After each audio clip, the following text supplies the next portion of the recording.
Well, Matt, not too long since we last spoke after the game at Wrexham. We had a long journey home. Firstly, everybody get back all right, and a late homecoming to Sutton, I assume. It wasn't a reasonable time. I know that time is. I think we got back to the club at 3:30 in the morning. So, yeah, a long old journey back, and you come into the problems of road closures and road works and delays at that time of night, and unfortunately we ran into a few. So, no, we all got back safe and sound in the end. And what's in a situation like this with a long distance Tuesday game and then a home game on Saturday? What's the procedure for the rest of the week? The form for the rest of the week for the lads? Well, normally I like Thursdays off. We tend to train Monday, Tuesday, Wednesday, then into the Friday. But obviously, getting back at that time of the morning, we just swap the Wednesday and the Thursday round. So that's the only change when we have that long journey on a Tuesday night. If we were at home or a reasonably local London game, then we'd keep to the same pattern.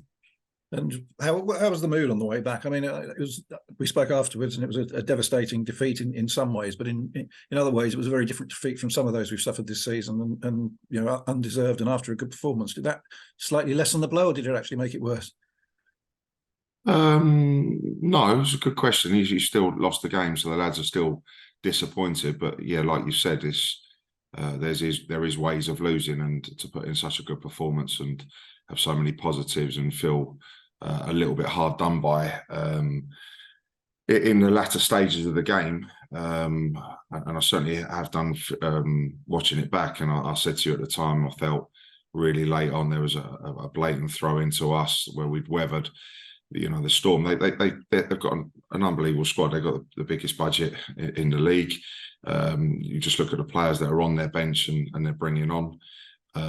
It is frightening, really, the strength and depth they've got, and they even had 5 players doing a running session on the pitch who weren't even in the 18. And I was looking at those 5 running up and down before the game and thinking they're getting most League Two teams. So the strength and depth and the quality they've got is frightening. So when they're kicking towards their home end with the expectation and the noise of the supporters, and then they're bringing those subs on who certainly gave it a lift, we had to weather another storm, and I felt we really did that well. We stood strong and resolute and looked to threaten the counter-attack a couple of times, and Kizzy's had a good chance. And then you just want a couple of decisions which need to go for you, which are our decisions, just to relieve the pressure and take the sting out of the game and get us back into position and up the pitch. And there was certainly a throw on, I remember clearly, at the time, that had definitely gone our way. I think Joe let it run out, didn't he? Exactly, yeah. Omar's gone to pass it to Joe. It's come off Fletcher and it's gone out for our throw. And Kizzy's let it go out, and the officials give it the other way. And before you know it, the ball's back in play, and we're back under pressure again. And it was a big decision. And again, a minute or two earlier, that was a minute before the goal, but a minute or two earlier when there are a few corners on the road, there was. I couldn't see properly at the time, but certainly watching it back, and Lee pokes the ball past the near post, and it's a goal kick to us. And even their players run out of the box to defend our goal kick, and the referee's given a corner, and we have to yet again face another corner, and a set piece being whipped in by McLean with the quality that he's got. So there was a couple of big decisions late on in the game that didn't feel went for us with us trying to weather that last 10 minutes of the storm that they try and throw at you and push to try and get the winner that they had to try and get. And then we just didn't get those moments for us, and still we just kept digging in, and the attitude and the mentality and the fitness levels and the grafting just to defend and put our bodies on the line and still look a threat on the counter-attack. And then unfortunately a ball drops to Ollie Lee, and it's an unbelievable strike. It looks even better in the replay than it did at the time. And rising into the top corner, and we unfortunately get done by two worldy strikes from 2 top players on an evening where you say there has been a really good performance and so many positives. So the lads are disappointed and a little bit shell-shocked that for their efforts they haven't got more out of the game. I was going to say, there've been, sure you'd agree, some games this season where you've looked at the goals we've conceded and thought, we could have done better there. Difficult to pick that attitude to either of the Wrexham goals on Tuesday. I think they're goals where you just got to stand back and say, too good. Yeah, I mean, I think with any goal you concede, there would be something you would go, oh, maybe if that had been done differently. But not glaringly of errors that we have made previously. These were just like little thin dividing line that has now but suddenly fallen, and then you look at the percentage of how many times that's going to rise into the top corner, and he strikes that are slim, and certainly from Mullin from that angle, whipping it in off the far post as well. So unfortunately we're the wrong side of those two worldy strikes on Tuesday night. And another thing, just touching on something you just said then, everybody goes on about major decisions, and you normally mean a penalty or something like that. But throw-ins in the opposition's half can occasionally be as major decisions as penalties or sort of things in and around the penalty area. Especially at different stages of the game as well, and that's what I'm talking about. Two key stages of the game, two key moments when we've done so well to weather the noise and the impact of their substitutions, look so strong and solid, but you still want the right decisions to go for you, just to allow you to get back into your game, back into your rhythm, and take the steam out of what they're doing. So, I was very disappointed with those couple of decisions late on for us, which for me were pretty obvious decisions. And you talk about the noise. I mean, in a way, it's a sort of, you'd have to stand back and think, my word, this is the arena we're now playing. Over 10,300 up from Sutton, making a terrific noise. But in front of a crowd of over 10,000, it's sort of arena you really want to play in. It must have been, although disappointing, it must have been a great evening to be involved with. Yeah, a really proud evening because of the hard work that we're all putting in, the togetherness within the whole club, and then the players to go and put in that performance, along with those 300 supporters making that journey up on a Tuesday night was in front of that crowd, in front of that club, and where they've been and where they're trying to go it was a great testament for us of where we're at. And that's what probably makes it even hard to take, is when you have put so much in and don't get anything out of the evening. But I've been in football long enough. I've been in football all my life, and that is football. You do have moments and days like that either way.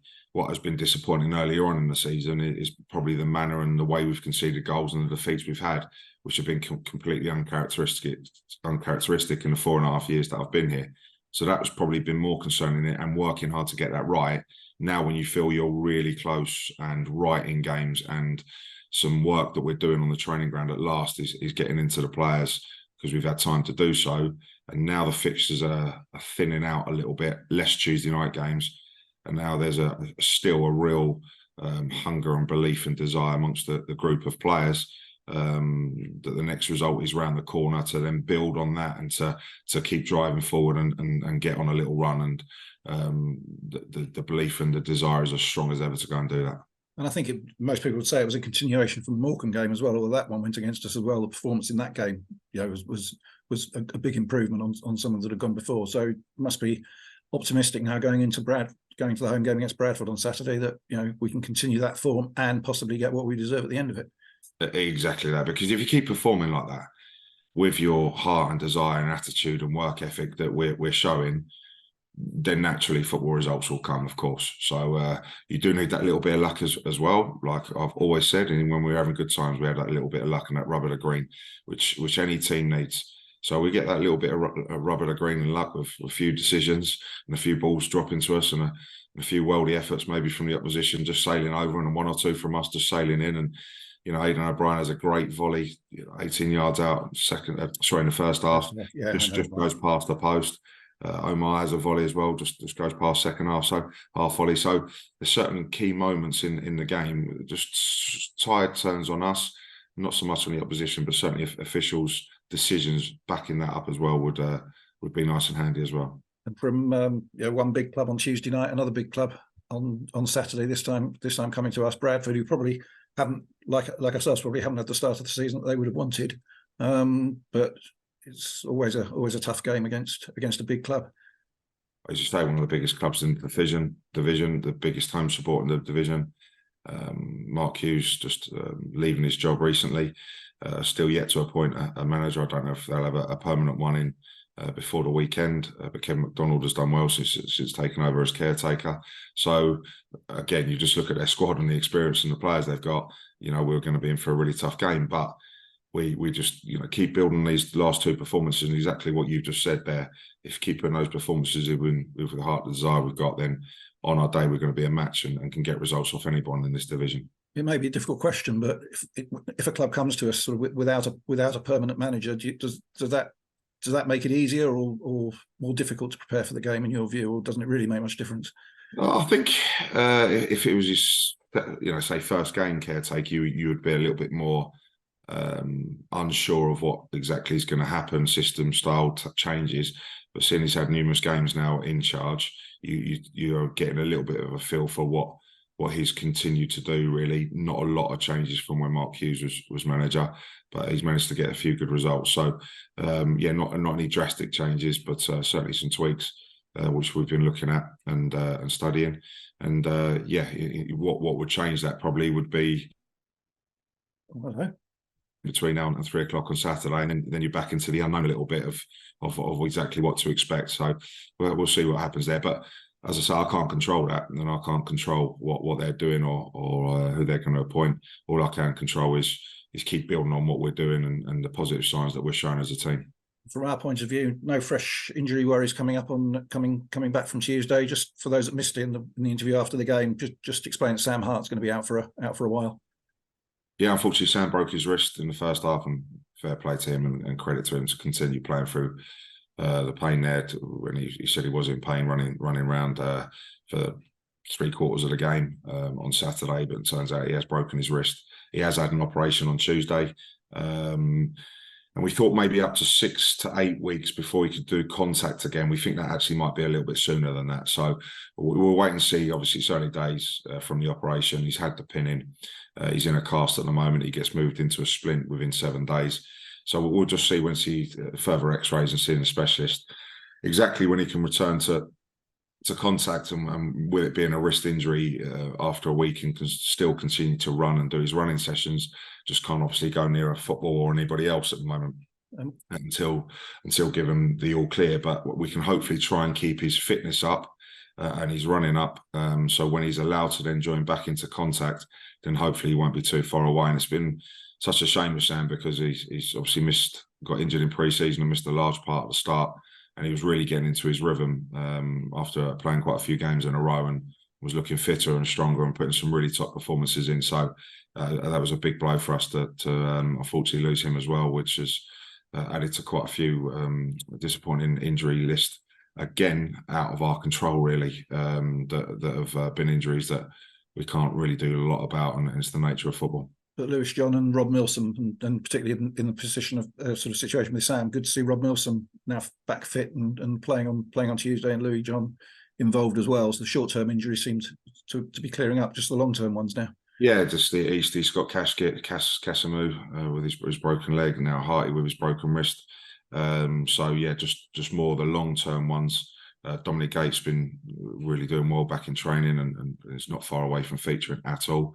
Apart from that, it was just the long-term ones. The short-term ones are coming back, and just the illness to Liengo, which made him miss Saturday and Tuesday night with tonsillitis, but he's feeling a lot better as well. And with Dominic Gate, he's had a week or so's training now. How close is he to being involved in first team action? Yeah, we'll make a decision. He could even be up for selection for the weekend. So I'll speak to Sean and Dom himself and just see. He wouldn't be fit to start, I wouldn't imagine just yet. But we'll see. We'll see where he's at. Come the weekend. Well, as always, Matt, we thank you for talking to us. Look forward to Saturday's game, another big game, and hopefully this time it'll go right for us, and the result come out of the right side with the same effort as we put in on Tuesday and Saturday. So thanks a lot for talking to us, and good luck to everyone on Saturday. Brilliant. Thanks, Tony. Cheers. Yeah.